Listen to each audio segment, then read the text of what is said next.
मैं कौशिक मेहता। मेरी चैनल को आप काफ़ी दिनों से देख सुन रहे हैं। इस चैनल में अब 100 वीडियो होने जा रहे हैं, तो आपको ये पसंद आते हो तो आप लाइक कीजिए, शेयर कीजिए, सब्सक्राइब कीजिए और घंटी बजाना मत भूलना। आज बात एक फिल्म के बारे में। फिल्म का नाम है इक्कीरू। कोरोना की महामारी में हम देख रहे हैं कि नौकरशाह कैसे काम कर रहा है। उसकी प्रशंसा भी हो रही है और टीकाएं भी हो रही है, काफ़ी फरियादें भी है। तो मैं सोच रहा हूँ कि ये आज जो मैं फिल्म के बारे में बात करने जा रहा हूँ, ये फिल्म नौकरशाह को देखने की ज़रूरत है। इक्कीरू एक जापानी फिल्म है और उसके निर्देशक थे अकीरा कुरोसावा। इक्कीरू हमारे विश्व की सर्वश्रेष्ठ फिल्मों में से एक गिनी जाती है। इसमें जापान के कोई नौकरशाह की बात है। 1952 में बनने वाली ये फिल्म क्लासिक कही जाती है और आज भी आपको YouTube चैनल पर मुफ्त में देखने को मिलती है। तो इस फिल्म में जो जापानी समाज सत्ता के शीर्ष लोग हैं, उसके बारे में अधिकारी, नौकरशाह और साथ में जीवन का उद्देश्य क्या होना चाहिए, इसके बारे में ये फिल्म बताती है।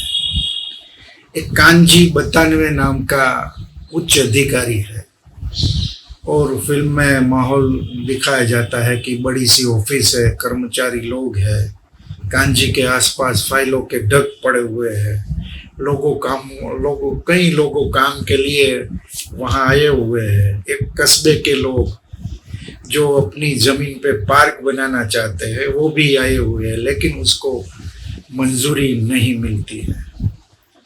कांजी अकेला है, यानी कि उसकी पत्नी मर चुकी है, लेकिन बेटा और बहू है जो हरदम अपने पिता का पेंशन क्या हो आएगा निवृत्ति के बाद, उसकी गिनती करते रहते हैं।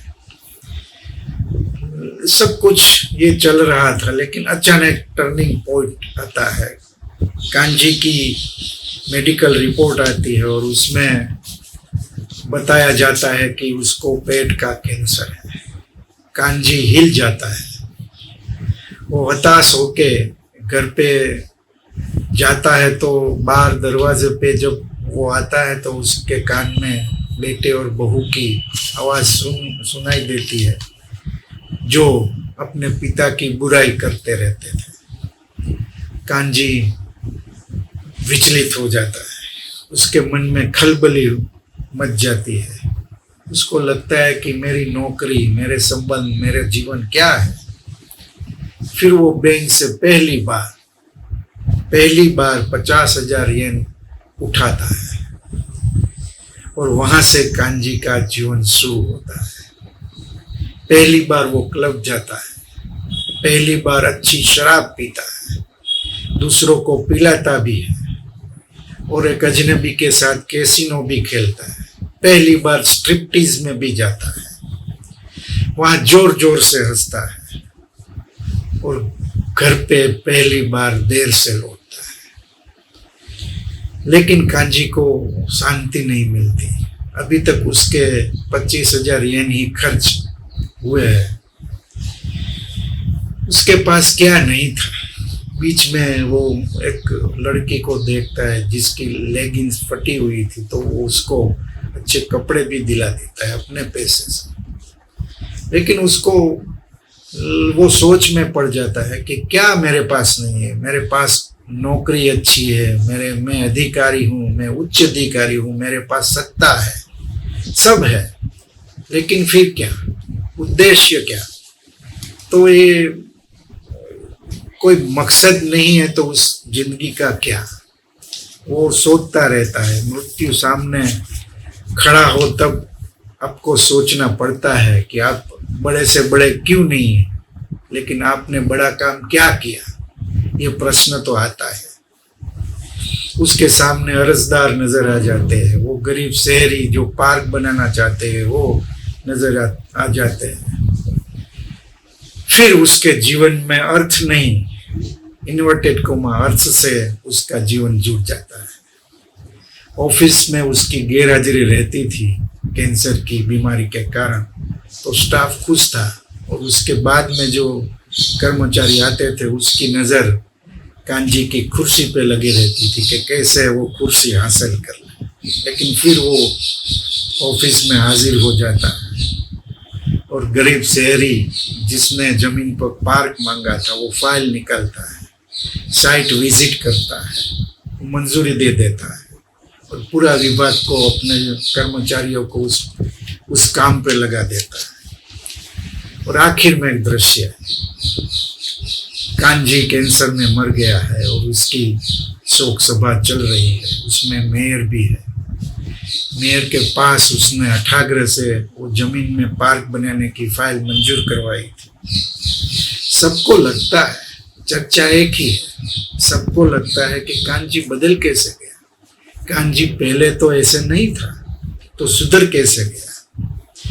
मेयर पार्क का श्रेय ले लेता है क्योंकि इलेक्शन आने ही वाला था।